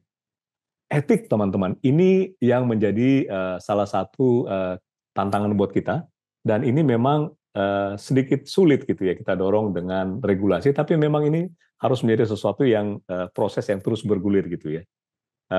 tadi sudah disampaikan twisting gitu ya, kemudian churning. Ini hal-hal yang sebenarnya buat nasabah sangat dirugikan teman-teman. Kenapa? Karena building up nilai polisnya itu dari tahun pertama, tahun kedua dan seterusnya, yang harapannya itu bisa meningkatkan manfaat kepada nasabah, itu kemudian dipotong di tengah jalan hanya supaya teman-teman bisa dapat bisnis baru gitu ya. Dan tentu bisnis baru biasanya komisinya besar. Nah, teman-teman, kita tidak menginginkan itu. Jadi kita berharap ini kerjasama dengan teman-teman agen, kerjasama dengan perusahaan asuransi, dan kami akan terus mendorong, memantau supaya ini tidak dilakukan. Nah, ini memang teman-teman salah satunya juga yang diakibatkan oleh karena tadi perusahaan asuransi melakukan poaching gitu ya. Jadi poaching biasanya kemudian larinya ke twisting, larinya ke churning gitu ya. Dan hal-hal ini yang kemudian membuat pasar kita ini memang menjadi bergejolak. Tadi disampaikan oleh Bu Rista, terminologi yang saya pakai ini adalah shadow agent teman-teman ya. Jadi sebenarnya teman-teman punya orang ditempatkan di perusahaan yang lain karena teman-teman belum bisa langsung pindah gitu ya. Nah ini sebenarnya proses-proses ini teman-teman yang menurut saya underlying principle itu adalah etik gitu ya. Jadi kita berharap regulasi ini sebenarnya menstimulat itu, tapi harapannya etik ini teman-teman dorong. Bagaimana teman-teman memberikan saran profesional kepada nasabah, calon nasabah. Ini menjadi penting. Jadi tadi proses-proses untuk menggali kebutuhan nasabah itu menjadi penting. Jangan sampai teman-teman datang-datang sudah langsung menawarkan produk gitu ya, tanpa tahu kebutuhan nasabah. Nah ini memang kita berharap etik ini mulai dibangun oleh teman-teman agen sehingga teman-teman itu lebih leluasa gitu ya, untuk bisa menggali kebutuhan nasabah, kemudian mencoba memberikan saran mengenai produk-produk atau proteksi yang dibutuhkan. Nah, satu lagi teman-teman, memang ini adalah tidak menggunakan illegal tools gitu ya. Tadi Bu Rista menggunakan istilah lain, tools atau ilustrasi yang bukan berasal dari perusahaan. Nah, saya sih menyebutnya itu adalah illegal tools teman-teman. Jadi begitu teman-teman merubah ilustrasi dokumen pemasaran dari perusahaan, untuk tujuan apapun, maka sebenarnya teman-teman sudah membuat illegal tools. Kenapa illegal tools, teman-teman? Karena waktu perusahaan asuransi membuat ilustrasi itu sudah banyak pakemnya gitu ya. Sudah ada disclaimer yang ditaruh di situ untuk memastikan bahwa nasabah itu bisa mengerti. Ketika teman-teman mengcopy itu ke dalam bentuk yang lain, ini kemungkinan besar teman-teman akan miss beberapa item yang justru sangat penting dan sangat dibutuhkan pada saat kita kemudian ada dispute dengan nasabah. Jadi proses-proses seperti ini memang harus di-honor teman-teman. Jadi minta kepada perusahaan asuransi di mana teman-teman bekerja untuk membuatkan tools yang teman-teman memang mudah untuk menggunakan gitu ya. Jangan membuat tools yang sangat ribet gitu ya, apalagi dengan alasan digital, teknologi gitu ya, menjadi susah buat teman-teman. Buat sesimpel mungkin sesuai dengan risiko yang teman-teman akan coba tutup melalui produk asuransi itu. Illegal tools yang lain teman-teman yang ada di pasar yang pernah terjadi, yang saya juga pernah ketemu gitu ya, itu teman-teman memasarkan produk individu ini misalnya dengan satu kumpulan gitu ya, dan teman-teman mau sharing komisi. Nah teman-teman, ini sebenarnya tidak salah pada tahun pertama gitu ya. Tetapi kalau teman-teman berada pada posisi nasabah, itu kan sharing komisi itu sangat bergantung dari teman-teman masih bekerja atau terikat kontrak dengan perusahaan asuransi tersebut. Kalau teman-teman sudah tidak terikat kontrak dengan perusahaan asuransi tersebut karena sebab apapun, maka kan komisinya pasti nggak bisa dibayarkan ke teman-teman. Kalau komisinya tidak bisa dibayarkan ke teman-teman, tentu teman-teman nggak bisa share kepada nasabah. Nah ini teman-teman proses-proses yang menurut saya harusnya ini adalah basic principle yang memang teman-teman bisa bangun gitu ya. Ketika teman-teman ingin melayani nasabah, itu memang karena teman-teman ingin membahagiakan mereka supaya ketika risiko terjadi, ada proteksi asuransinya gitu ya. Nah, praktek-praktek seperti ini memang harus kita bangun terus teman-teman, dan perusahaan asuransi juga harus terus mendorong nih hal-hal seperti ini gitu ya, supaya tidak terjadi. Jadi memang harus ada proses di mana kita dari sisi perusahaan asuransi membuat kemudahan, tapi juga memang dari sisi agen punya etik untuk tidak melakukan itu. Nah, satu teman-teman yang kami melihat yang memang sekarang perlu kita dorong itu adalah memang masalah agen ini. Jadi kita sudah mengambil satu pendekatan untuk mencoba tanda kutip memajukan industri keagenan kita ini dengan cara menata bagaimana keagenan ini berfungsi dalam ekosistem gitu ya. Jadi di dalam POJK 23 itu teman-teman memang kita minta ada istilah terdaftar gitu ya. Jadi teman-teman agent setelah mendapatkan sertifikat keagenan, mendapatkan lisensi gitu ya, terdaftar punya perjanjian keagenan dengan perusahaan asuransi, kita itu akan otomatis mendaftarkan kepada teman-teman sebagai agen terdaftar di OJK. Gitu ya. Jadi prosesnya harusnya kita akan buat semudah itu teman-teman. Nah ini kita sedang kerjasama dengan AJI, juga di AUI kalau di asuransi umum gitu ya, supaya proses ini bisa menjadi mudah pada saat pendaftaran. Nah tetapi yang berbeda adalah OJK itu sekarang ini memang untuk kepentingan menjaga kepentingan nasabah ini kita punya kewajiban untuk bisa menderegister teman-teman atau delisting teman-teman dari terdaftar ini, list terdaftar ini. Penyebabnya apa? Satu tentu dari perusahaan, ada permintaan perusahaan karena memang ada case, ada permintaan dari AJ yang sedang kita juga coba sepakati bersama, dan yang satu memang yang baru teman-teman adalah kalau memang kita mendapati ada satu case dan sudah memang terbukti bahwa teman-teman itu tidak melakukan proper conduct dengan baik. Kita bisa deregister teman-teman dari agen terdaftar ini. Konsekuensinya apa? Tadi sudah sampaikan Bu Rista dengan jelas, dan memang teman-teman kita berharap mungkin tidak perlu teman-teman sampai ke pidana gitu ya. Karena sebenarnya dengan teman-teman tidak terdaftar ini, itu teman-teman sudah tidak bisa bekerja di industri jasa keuangan. Dan ini harusnya kalau memang ini menjadi tempat kita mencari makan, tempat kita membangun kehidupan gitu ya, harusnya ini menjadi penting untuk kita jaga. Jadi teman-teman ini proses yang sedang kita siapkan dan kita berharap dalam waktu yang tidak lama lagi kita bisa kemudian memastikan proses ini segera berlaku. Jadi ini hal-hal teman-teman yang sedang kita bangun supaya kita bisa memastikan bahwa conduct teman-teman itu bisa lebih baik. Nah teman-teman dengan status agen terdaftar ini, kita juga ingin kemudian connect ke satu tadi yang saya sampaikan secara khusus itu ada poaching dari agen asuransi, perusahaan asuransi ya. Jadi kita sedang berpikir bagaimana caranya connect agen terdaftar ini teman-teman untuk memitigasi risiko dari poaching oleh perusahaan asuransi ini. Jadi tentu akan ada caranya teman-teman, kami sedang mencari cara-cara itu untuk memastikan bahwa perusahaan asuransi itu tidak boleh sembarangan melakukan poaching gitu ya. Kalau memang teman-teman mau, teman-teman bangun tuh agency force-nya dengan baik supaya mereka bisa memberikan yang terbaik bagi nasabah gitu ya, dan tidak kemudian hanya sesaat saja kemudian mendapatkan manfaat, tapi kemudian ujungnya adalah kita merugikan nasabah dan ujungnya kita merusak ekosistem di mana kita berusaha ini. Mungkin ini teman-teman yang ingin saya sampaikan dan mungkin kita happy untuk diskusi gitu ya, karena kalau tidak salah diberi waktu untuk kita tanya jawab. Mungkin demikian teman-teman, mudah-mudahan bisa memberi sedikit pencerahan dan harapannya teman-teman bisa menangkap beberapa ide baru gitu ya. Demikian, wassalamualaikum warahmatullahi wabarakatuh. Om Santi Santi Santi Om. Terima kasih sekali Pak Iwan. Ini sangat mencerahkan ya, bukan hanya demikian loh Pak Iwan, komplit sekali. Jadi tadi Pak Iwan sudah menjelaskan dengan sangat gamblang dalam waktu yang relatif singkat bagaimana tentang tantangan dan peluang sebagai insan asuransi menyikapi semua yang ada di industri dengan seluk-beluknya.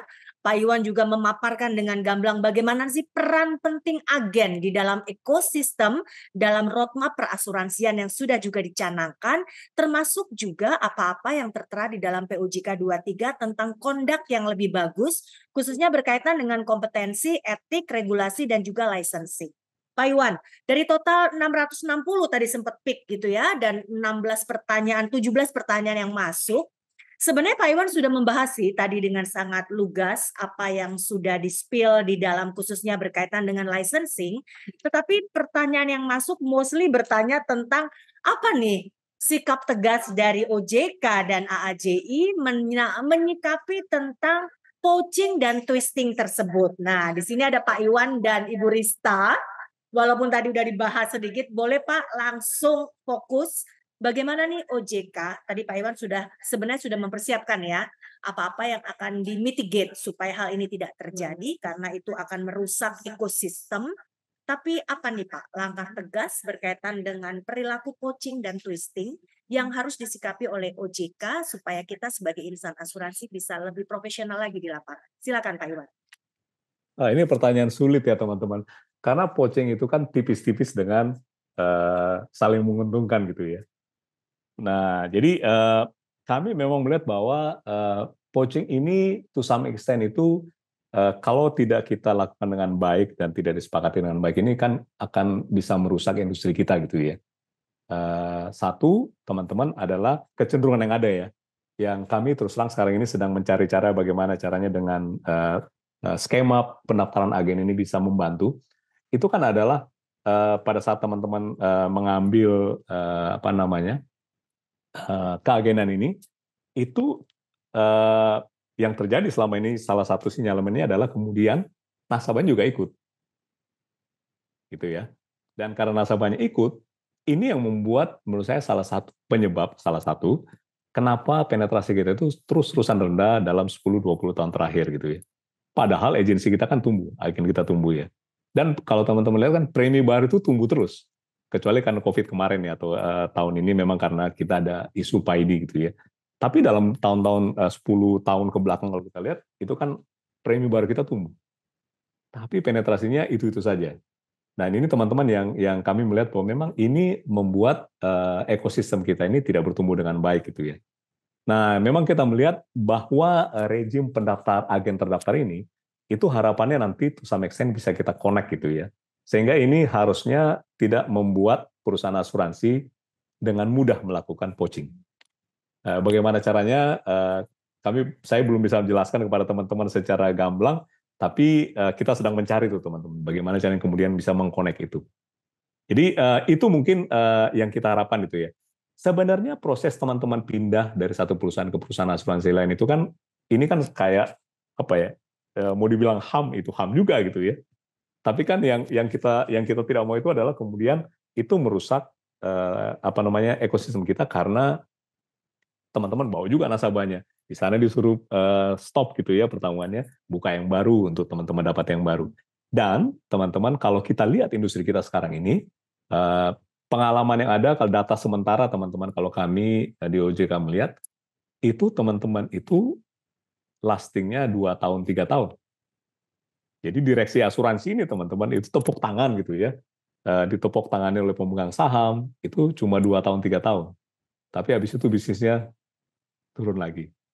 Melalui persistensi kah, melalui premi baru yang turun kah, tapi ujungnya teman-teman yang kita justru sangat khawatir itu adalah dampaknya kepada pemegang polis. Jadi mungkin itu teman-teman kenapa di OJK kita melihat hal ini perlu kita atur dan kenapa tadi saya secara khusus bikin satu box merah di sebelah kanan tadi gitu ya. Itu mungkin.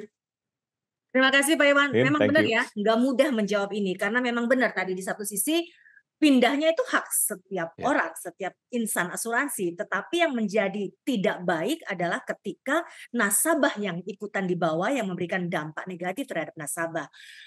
Teman-teman sekalian sedang dipersiapkan bagaimana caranya untuk menjaga ekosistem ini tetap rapi. Mungkin Ibu Rista bisa menambahkan masih berkaitan dengan poaching ini dari sudut pandang AAJI. Silakan Bu Rista.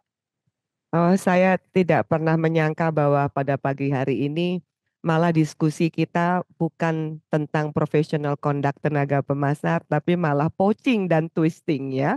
Jadi ini luar biasa sekali, pertanyaannya semua malah tidak ada yang mengenai apa tuh Bu, blacklist, apa tuh Bu, nggak ada Pak Iwan, semuanya sudah paham, luar biasa tenaga pemasar kita.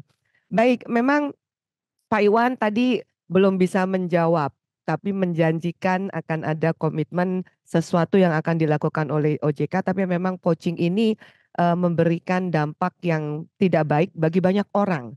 Kalau saya berpendapat seperti itu. Saya paham betul nih para tenaga pemasar kita yang hadir hari ini sepertinya para leader nih Pak Iwan. Yang kemudian anak-anak yang di bawahnya itu kemudian berpindah gitu kan. Nah sehingga biaya dan waktu yang sudah diinvestasikan dalam merekrut dan juga mengembangkan tenaga pemasar tersebut itu tidak mudah. Sehingga mereka merasakan kerugian yang langsung akan hal itu. Konsumen pastinya rugi, saya paham. Kenapa? Karena tenaga pemasar yang pindah itu disertai dengan target tertentu. target tertentunya tuh otomatis dalam waktu sekian harus merekrut sekian orang, dalam waktu sekian harus menghasilkan bisnis ANP sekian. Sehingga akhirnya mereka punya konsumen yang dulu sudah pernah membeli polis di perusahaan lama dibujuk-bujuk untuk pindah. Dan dengan demikian biaya akuisisi timbul lagi, tenaga pemasar nggak memahami, konsumen tidak memahami bahwa mereka rugi pada saat membeli polis yang baru. Buat perusahaan asuransi juga rugi Pak, karena memang kami sudah mengembangkan tenaga pemasar, terus kemudian berpindah dan kemudian kehilangan prospek bisnis dan lain-lain, dan ini memang perlu diatur. Iya, ini saya lihat ada yang menangis, ada yang sedih. Saya memahami betul kenapa hal itu bisa berdampak kepada kita semua. Nah, kemudian saya mau menjawab karena pertanyaannya AAJI ngapain katanya. Saya kan hadir di sini pada pagi hari ini untuk AAJI ya. Jadi AAJI itu memahami bahwa dulu ada ketentuan yang mengatur waktu masa tunggu 6 bulan. Masa tunggu 6 bulan tersebut karena merasa bahwa itu bertentangan dan hak asasi manusia untuk mendapatkan pekerjaan yang layak dan penghidupan yang layak dari pasal 27 Undang-Undang Dasar kita, maka kita meminta kepada regulator kita untuk menghapuskan dan digantikan dengan tata cara perpindahan agen di dalam kode etik AAJI. Sebenarnya kalau kita atur itu, tata cara itu mungkin masih bisa berkurang Pak Iwan. Di dalam kode etik AAJI itu dinyatakan bila berpindah maka ada prosesnya. Nah, ini sekarang berpindah nggak pernah diawali dengan si perusahaan lama menelpon kepada perusahaan baru. Nggak ada nih. Padahal sudah diatur di dalam kode etik AAJI prosesnya. Jadi memang ketentuan tersebut tidak dilaksanakan. Nah, kalau itu dilaksanakan ada kemungkinan si perusahaan yang mau merekrut menjadi sungkan. Ya. Nah, karena perusahaan yang akan melepaskan tenaga pemasarnya mungkin tidak menyetujui gitu kan. Nah, itu salah satu media yang kita pernah atur untuk menggantikan ketentuan masa tunggu 6 bulan. Dan selain itu, kita juga melakukan ketentuan bahwa pada saat menerima polis baru, itu si nasabahnya ditanya apakah Anda melepaskan polis dari perusahaan lama atau perusahaan yang lain gitu kan. Atau kemudian mengambil dananya itu digunakan dari surrender daripada dana dari polis yang sebelumnya ada. Nah, itu juga belum dilaksanakan secara keseluruhan. Itu adalah cara-cara untuk melihat apakah memang ini terjadi poaching atau terjadi twisting. Nah, tapi sanksinya ada nggak? Nah, sanksinya ini yang kalau terjadi twisting itu ada sanksinya. Ya, itu di dalam kode etik AAJI menyatakan 50 juta per polis atau jumlah premi yang belum terbayarkan mana yang lebih besar. Itu ada sanksinya. Jadi kita melihat bahwa poaching ini marak terjadi dan merugikan, dan saya sangat senang bahwa ini dipertanyakan oleh banyak orang mengenai twisting juga Pak. Walaupun twisting sudah diatur di dalam SE 19 daripada OJK. Tapi dan pelaksananya kalau terbukti terjadi twisting itu harus terminasi Pak. Itu udah jelas gitu kan. Jadi memang OJK memahami bahwa pengaturan twisting itu perlu untuk dilakukan. Nah, sekarang apa yang AAJI lakukan kalau ternyata terjadi poaching? Bapak Ibu, bahwa kami tuh mengatur sengketa antar anggota AAJI. Jadi kalau memang ada perusahaan yang merasa tenaga pemasarnya di-poaching dalam arti ada kerugian yang tidak sesuai dengan prinsip-prinsip persaingan usaha yang sehat, bisa diajukan pelaporan oleh perusahaan asuransinya kepada AAJI. AAJI tentunya akan dengan menerima dan kemudian akan memanggil dan kemudian akan menyediakan forum untuk menyelesaikan sengketa antar anggota. Nah, pelaporan harus dilakukan tentunya dari perusahaan asuransi jiwa, tapi yang namanya penyelesaian sengketa tentu harus disertai dengan bukti-bukti Bapak Ibu. Kita tidak hanya bisa bilang ini ada poaching, tapi nggak ada pembuktian. OJK juga nggak mau terima apa-apa, apalagi pengadilan nggak mau terima apa-apa kalau nggak ada bukti. Jadi pembuktian itu perlu untuk dilakukan dengan baik setelah diinvestigasi, tentunya dipersiapkan supaya apa yang didakwakan itu memang terbukti benar. Membuktikan adanya poaching itu tidak semudah tidak mudah maksud saya, sehingga memang perlu perancangan yang lebih baik yang dilakukan oleh perusahaan yang dirugikan. Dan selain itu juga bisa dilaporkan ke OJK. OJK juga menerima pelaporan kalau dari perusahaan asuransi, karena tadi OJK, saya sudah sampaikan, OJK hadir di tengah-tengah kita tidak hanya untuk melindungi konsumen, tidak hanya untuk melindungi tenaga pemasar, tapi juga melindungi perusahaan asuransi. Jadi saya meyakini bahwa OJK akan melakukan hal yang benar kalau telah terjadi pelaporan dari perusahaan asuransi jiwa karena tindakan yang tidak sesuai dengan prinsip kompetisi yang sehat. Demikian penjelasannya dari saya mewakili AAJI. Mungkin Pak Iwan mau menanggapi atau kami tunggu Pak pengaturannya.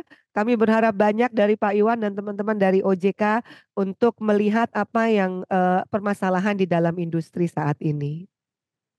Segera kami Oke, undang terima Bu kasih Rista. Bu Rista, sangat tegas dan lugas gitu ya. Apa sih yang ditetapkan oleh AAJI berkaitan dengan poaching dan twisting ini, khususnya juga untuk twisting, bahkan sudah rapi, ada aturannya di dalam SE nomor 19 di OJK, kemudian tentang sengketanya bagaimana, prinsip-prinsip melakukan bisnis usaha yang sehat, dan tentunya AAJI juga menerima semua pelaporannya, dan jangan lupa pelaporannya mesti disertai dengan pembuktian. Tegas sekali, thank you banget Bu Rista. Pak Iwan masih mau menambahkan? Atau sudah cukup? Cukup, kita dengan pertanyaan lain kali ya. Apakah OJK nantinya juga akan mengatur nih Pak, sistem kompensasi keagenan? Itu tadi ada sempat masuk seperti itu. Ya, kami kayaknya tidak akan sampai ke sana, teman-teman. Kenapa? Karena itu kan ranah bisnis to bisnis gitu ya.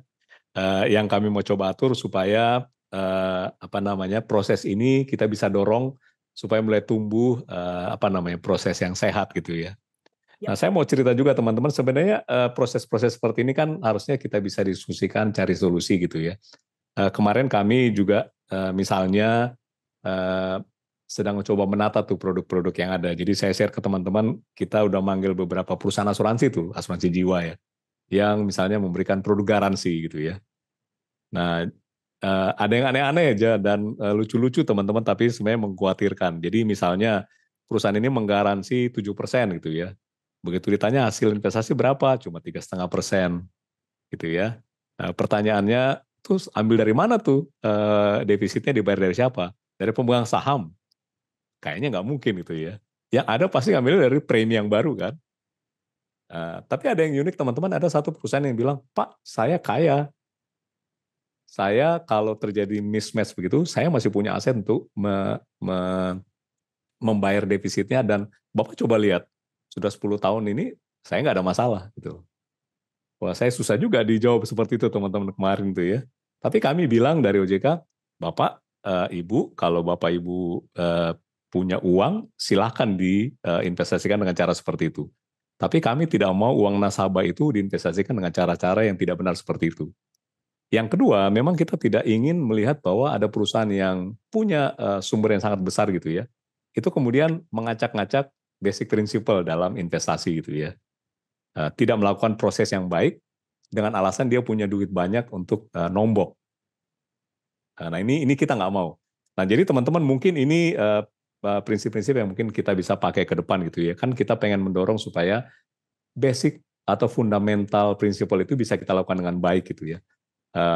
Sehingga kita punya fair dan ruang bermain yang sama gitu ya.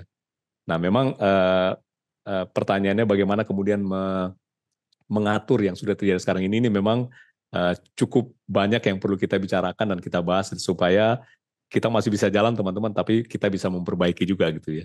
Ini mungkin jawaban klise, tapi kira-kira itulah yang kita melakukan dari OJK gitu ya. Demikian, Nin. Thank you sekali Pak Iwan. Saya suka loh kalimat yang terakhir ya, untuk memastikan kita bisa punya ruang dan tempat bermain yang sama.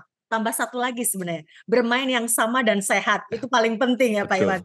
Oke, tadi Bu Rista juga menegaskan bahwa OJK itu mengatur semuanya, termasuk konsumen, tenaga pemasar, dan tentunya perusahaan asuransi jiwa. Memang diperlukan individu-individu yang memiliki mental tangguh gitu ya, tanggung jawab penuh dan integritas yang utuh seperti yang tadi selalu dipaparkan oleh Ibu Rista. yang memastikan industri ini bisa berkembang di mana peluangnya masih sangat besar. Oke, saya kira masih banyak pertanyaan, tapi mohon maaf sekali karena waktu saya harus menutup sesi ini. Tetapi sebelum Pak Iwan beraktivitas kembali, boleh rekan-rekan sekalian kita buka kameranya dan kita melakukan foto bersama terlebih dahulu. Silakan panitia, ada berapa kali klik ini, kita berikan senyum yang penuh kemenangan, senyum untuk berbisnis secara sehat bersama-sama. Oke, terima kasih Pak Iwan, terima kasih atas waktunya, terima kasih untuk kesempatannya untuk selalu membantu industri asuransi di Indonesia. Jika Bapak harus beraktivitas kembali, silakan Bapak, monggo, gitu ya. Dan teman-teman. Terima kasih teman-teman, Bu Elin, Pak Jos, terima kasih banyak, Bu Rista, terima kasih untuk agile-nya tadi ya. Sehat. Thank you all, bye bye, izin live ya.